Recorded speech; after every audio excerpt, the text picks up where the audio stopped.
ಹನುಮಂತ. ಈ ಹೆಸರು ಕಿವಿಗೆ ಬಿದ್ದರೆ ಸಾಕು, ಎಂಥ ಹೇಡಿಗೂ ಎದೆಯಲ್ಲೊಂದು ಧೈರ್ಯ ಬರುತ್ತೆ.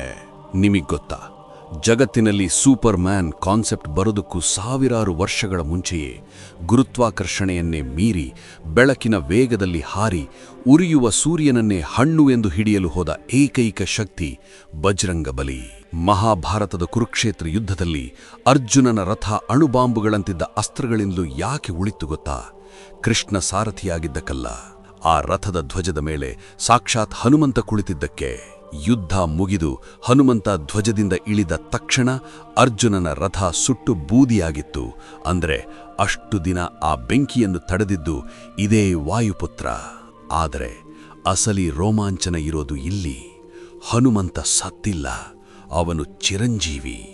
ಇಂದಿಗೂ ಹಿಮಾಲಯದ ಗಂಧಮಾದನ ಪರ್ವತದಲ್ಲಿ ಯಾರಿಗೂ ಕಾಣದ ರೂಪದಲ್ಲಿ ರಾಮನಾಮ ಜಪಿಸುತ್ತಾ ಕುಳಿತಿದ್ದಾನೆ ಎಂದು ಪುರಾಣಗಳು ಹೇಳುತ್ತವೆ. ಎಲ್ಲಿ ರಾಮನ ನಾಮ ಕೇಳಿಸುತ್ತೋ ಅಲ್ಲಿ ಹನುಮಂತ ಪ್ರತ್ಯಕ್ಷನಾಗ್ತಾನೆ. ನಿಮಗೆ ಹನುಮಂತನ ಶಕ್ತಿಯ ಮೇಲೆ ನಂಬಿಕೆ ಇದ್ದರೆ ಕಮೆಂಟ್ನಲ್ಲಿ ಜೈ ಆಂಜನೇಯ ಅಂತ ಬರೆದು ಶೇರ್ ಮಾಡಿ.